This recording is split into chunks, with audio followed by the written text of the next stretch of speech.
Live from New Delhi, you're watching DD India Live, India's voice to the world. I'm Siddharth Bharadwaj. Coming up in the next 30 minutes. India pays homage to the father of the nation, Mahatma Gandhi, on his 156th birth anniversary. The day is also observed worldwide as the International Day of Non-Violence. Festival of Dussehra, also known as Vijay Dashmi, being celebrated across India with religious fervour, marking triumph of good over evil. White House freezes funds for Democratic aligned states in shutdown slap, hits transit and green projects. Vice President J.D. Vance warns of federal worker cuts if shutdown continues. And in sports, West Indies slumps to 90 for 5 against India at lunch on day 1 of the first test match in Ahmedabad. India are playing their first home test without Ashwin, Kohli and Rohit Sharma in 14 years.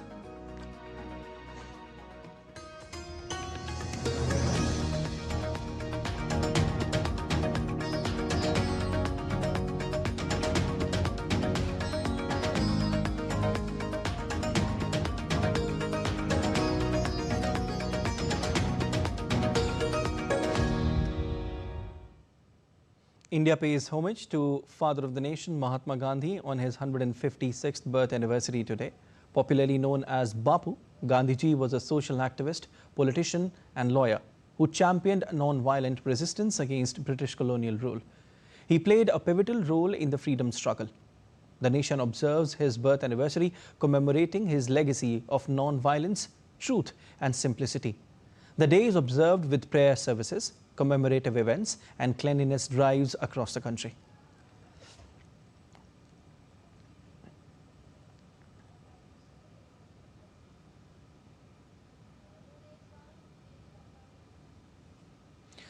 President Draupadi Murmu, Vice President C.P. Radhakrishnan and Prime Minister Narendra Modi, along with other dignitaries, paid homage to Mahatma Gandhi at his memorial Rajghat on his birth anniversary today.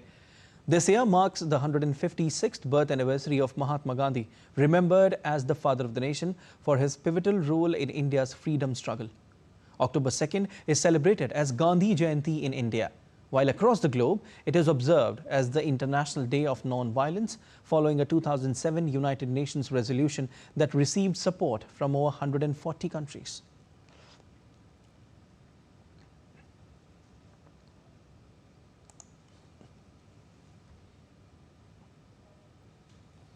On 2nd of October 2014, Prime Minister Narendra Modi launched the Swachh Bharat mission across the entire country.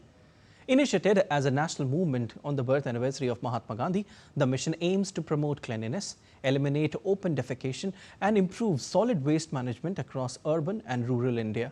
DD India's Prince Yadav reports.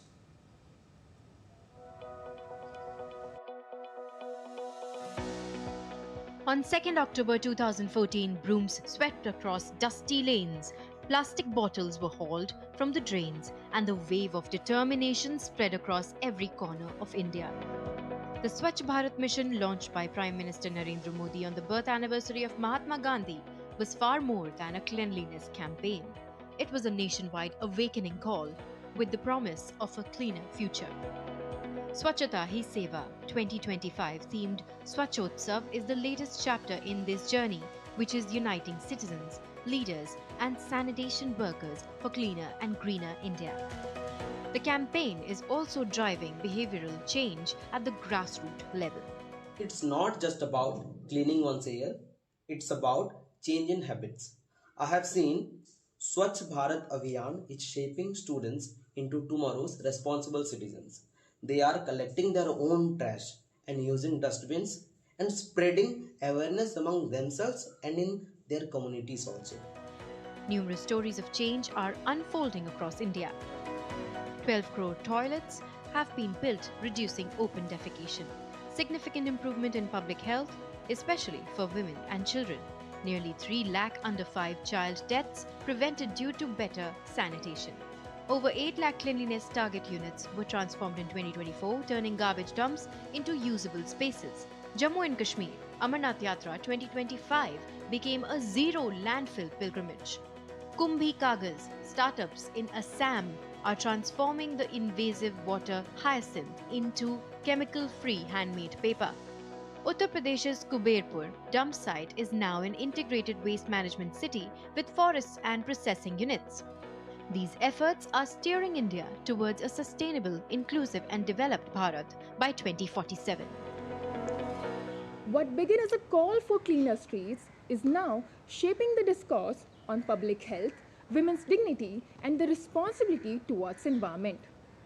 Swachh Bharat mission is reminding us that cleanliness is not someone else's job. It starts with you and me. With cameraman Manmohan, Prince Yadav for DD India. Gandhiji presented Khadi as a symbol of nationalism, equality and self-reliance. Khadi is not just any other fabric. It symbolizes hard work, deep emotion and Atmanirbharta or self-reliance in its truest form. It reflects the spirit of a rising Bharat and reminds us how traditional values are powering modern growth. Watch this report. India is scaling a new chapter, hitting new milestones, setting benchmark and proudly walking toward the path of Atmanirbharta or self-reliance. And in this glorious journey, everyone, every citizen is contributing equally, pledging vocal for local for a stronger nation. And what I'm wearing today is Khadi, the pride of Bharat. Behind this fabric are thousands of stories, thousands of emotions of our weavers. This is more than a fabric. This is a movement.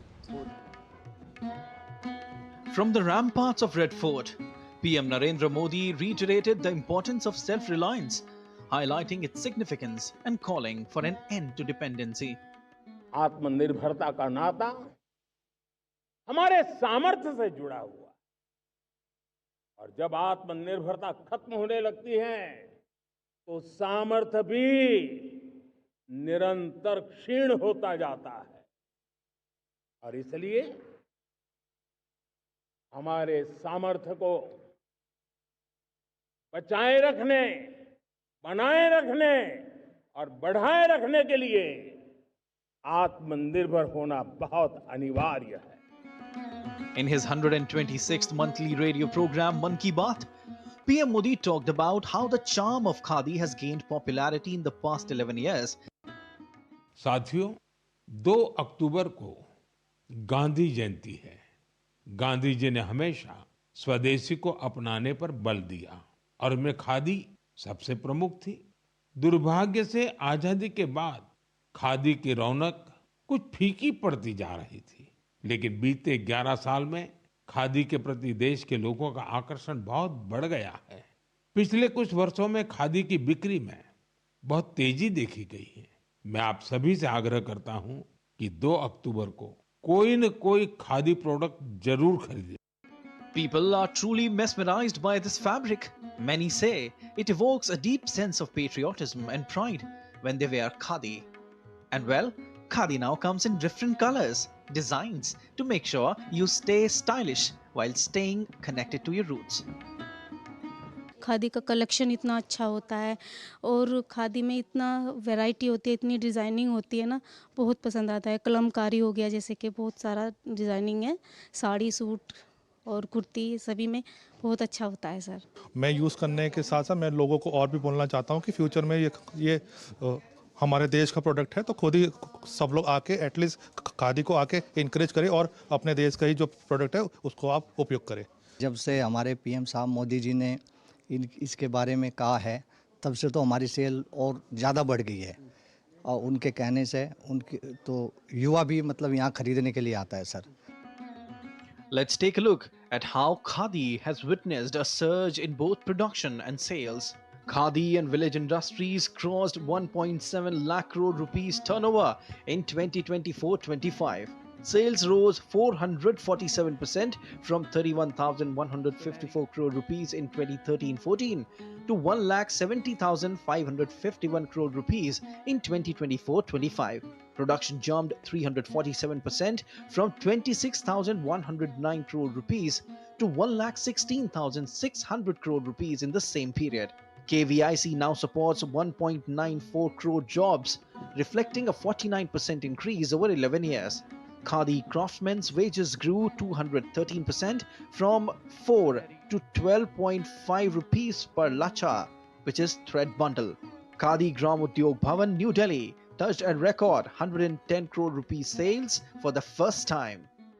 Khadi is steadily entering every home, connecting the nation with threads of pride and joy. So when we talk about Bharat's development, Atmanirbharta is the new mantra. And this festival season, buy Swadeshi and be vocal for local. With camera person Aniket, this is Siddharth Bharadwaj for DD India in New Delhi. Dussehra, also known as Vijay Dashmi, is also being observed across the country today. Dussehra, one of the most sacred Hindu festivals, celebrates the eternal triumph of good over evil, wisdom over ignorance, and righteousness over immorality. Deeply rooted in mythology and spirituality, the festival honors both Lord Ram's victory over Ravan and goddess Durga's triumph over Mahishasur. Beyond its cultural and religious relevance, Dussehra also carries profound astrological significance, as it is considered one of the most auspicious times of the year to begin new endeavors, strengthen spiritual practices, and invite divine blessings for prosperity. President Draupadi Murmu, Vice President C.P. Radhakrishnan and Prime Minister Narendra Modi extended greetings to the countrymen on the occasion of Vijay Dashmi today. The grand festival of Dussehra also marks the culmination of the 9-day-long Navratri celebrations observed with devotion, fasting and rituals in honor of goddess Durga. As the vibrant festival of Durga Puja draws to a close, a striking tradition known as Sindoor Khela transforms pandals across West Bengal into a haze of scarlet and joy.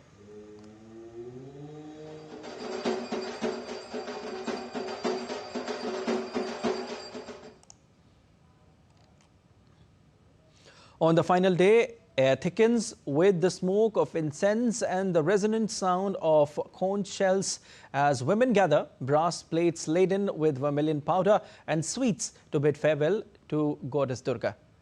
From fairs and cultural performances to processions in towns and cities, the festival culminates the Navratri journey.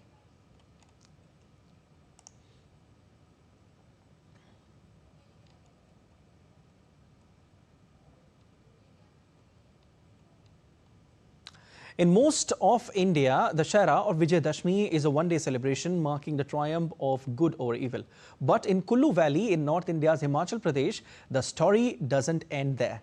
Kullu Dussehra begins on Vijay Dashmi and continues for a full week as a week-long festival celebrating Lord Raghunath. On Vijay Dashmi, the idol of Lord Raghunath is placed in a chariot and taken through the town that is the start of celebrations. Deities from nearby villages come on palanquins and to Kullu Valley. They stay at Dhalpur grounds for the entire week. Lord Raghunath holds court for the entire week and the deities visit him one by one. On the 7th day, the deities accompany Lord Raghunath back to the palace and folk performances, especially the Nati dance, local music and fairs are held daily. Due to its unique traditions, Kullu Dussehra granted international fair status. The festival does not use burning of Ravan effigies like elsewhere. Instead, it concludes with Lanka Dahan, a symbolic ritual.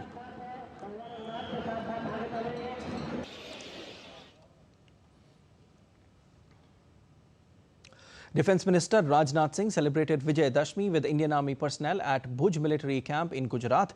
The Defence Minister witnessed a multi-agency security exercise at the Lakinala military garrison on the Kutch border and performed Shastra Pujan. This is Defence Minister's second visit to Kutch in 5 months. He had earlier visited Bhuj in May after Operation Sindoor to boost the morale of soldiers.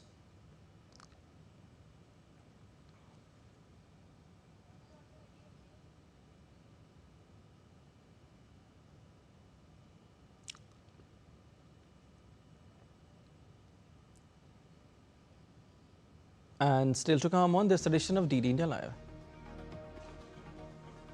United States vows to defend Qatar. We'll tell you more on massive quake in the Philippines. And in Indonesia, rescuers search for signs of life under rubble after school collapse kills 6.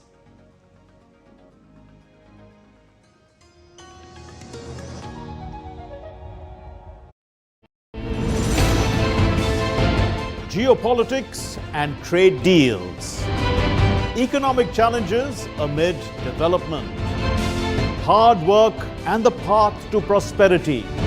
It's the economy always.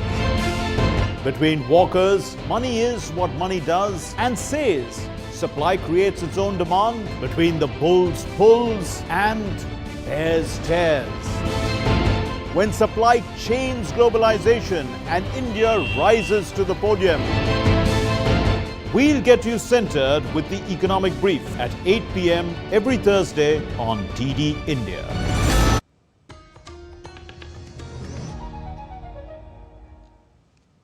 You're watching DD India Live. I'm Siddharth Bharadwaj. US President Donald Trump's administration on Wednesday froze $26 billion for Democratic-leaning states following through on a threat to use the government shutdown to target Democratic priorities. The targeted programs included $18 billion for transit projects in New York and $8 billion for green energy projects in 16 Democratic-run states, including California and Illinois.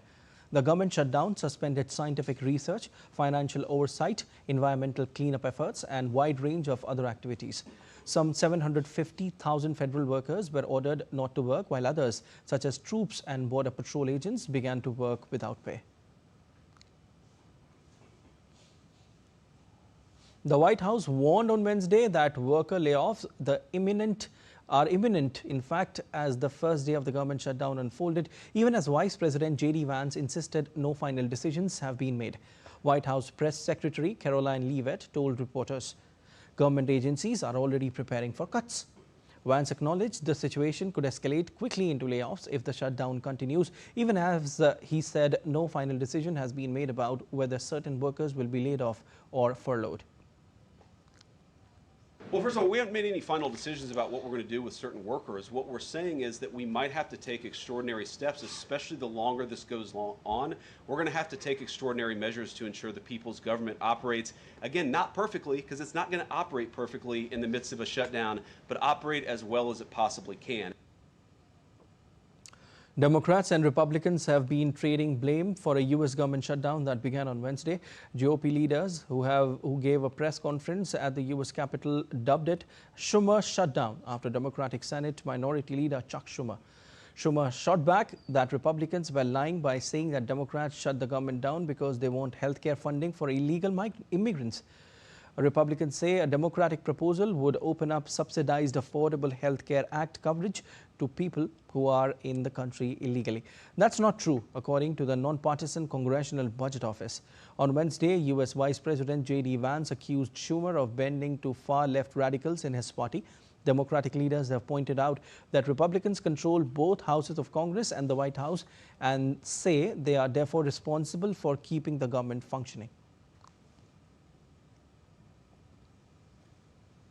The United States has vowed to defend Qatar against any armed attack following Israel strikes last month. President Donald Trump signed an executive order declaring that any attack on Qatar's territory, sovereignty or critical infrastructure will be considered a threat to U.S.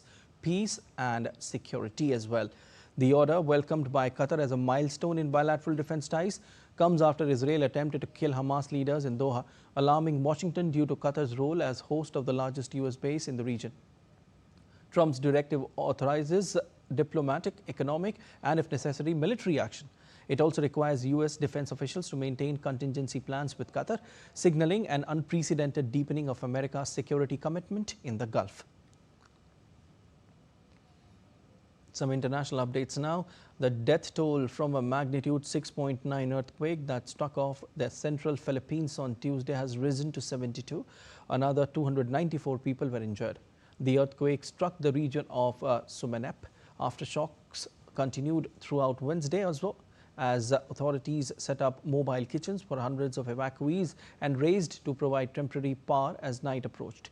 The shallow quake struck waters off the central island of Cebu late at night, damaging power lines, bridges and multiple buildings, including a church that was more than 100 years old. The Philippines lies in the Pacific Ring of Fire, where volcanic activity and earthquakes are common.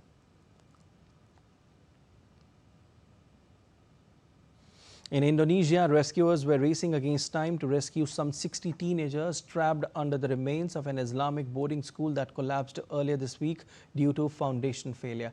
Part of the multi-story boarding school on the main island of Java suddenly gave way on Monday as students gathered for afternoon prayers. Authorities say 59 people remain trapped based on the school's list of absences and missing person reports filed by families. The total death toll from the collapse had reached 6, although the country's disaster mitigation agency said on Thursday it was still at 5. And let's see what's happening around the world now. Tasmania's Rod Barwick has turned his passion for daffodils into a celebrated garden that attracts attention worldwide. His daffodils have won awards both in Australia and abroad. He also started the Claremont Spring Flower Show, now running for 40 years.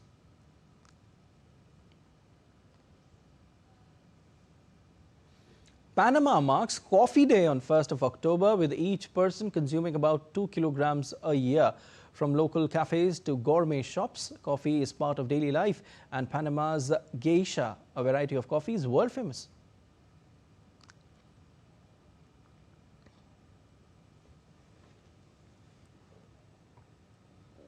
Time now for some sports news. The Indian men's cricket team kicked off their home season on Thursday, taking on West Indies in the first test match at Ahmedabad. West Indies opted to bat after winning the toss but found themselves in deep trouble early in the morning session. The visitors did not have the kind of start they expected and lost 4 wickets inside 12 overs. At lunch, they were reduced to 90 for 5. Mohammad Siraj was the wrecker-in-chief, taking 3 wickets, while Bumrah and Kuldeep shared a wicket apiece. This is a new era for Team India under captain Shubman Gill, as India named an 11 with 3 spinners. Moreover, this happens to be the first time in over a decade that Indian playing 11 did not feature Ravichandran Ashwin, Virat Kohli, Rohit Sharma, Ajinkya Rahane and Cheteshwar Pujara, all of whom were regulars in the side that established their invincibility in India.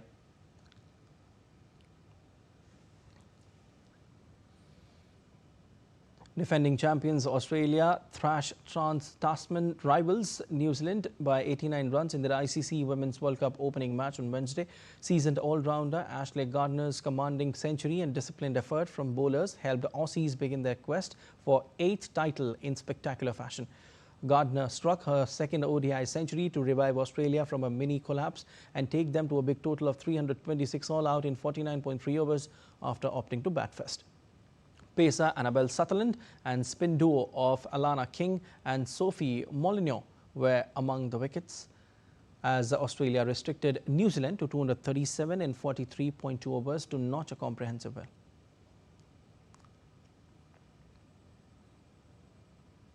Tennis great Roger Federer leads the list of nominees announced on Wednesday for the International Tennis Hall of Fame's class of 2026. He was the first man to win 20 Grand Slam singles titles and ushered in an era of unprecedented greatness with younger rivals Rafael Nadal and Novak Djokovic. Federer won 103 trophies and 1,251 matches in singles. Totals surpassed among men only by Jimmy Connors in Open era, which began in 1968. At the height of his powers, Federer reached a record 10 consecutive Grand Slam finals from 2005 to 2007, capturing 8 titles in that span. Venezuela began its Christmas celebrations unusually early for the second year in a row with fireworks display. President Maduro claimed the move was intended to bring joy and hope to the Venezuelan people during challenging times.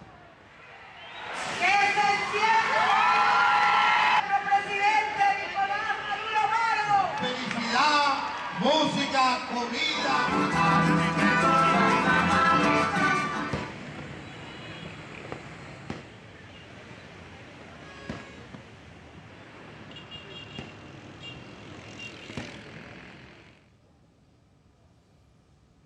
That's all for this edition of DD India Live, but let us know your thoughts on the news of the day. For those on the go, you can get all the latest news and updates from India and across the world on DD India mobile app. The app is available on both Android and iOS platforms, and you can scan the QR code on the screen to download now. We'll be back with more news as it breaks here on DD India. I'm Siddharth Bharadwaj from all of us here in Delhi. Thanks for watching DD India Live.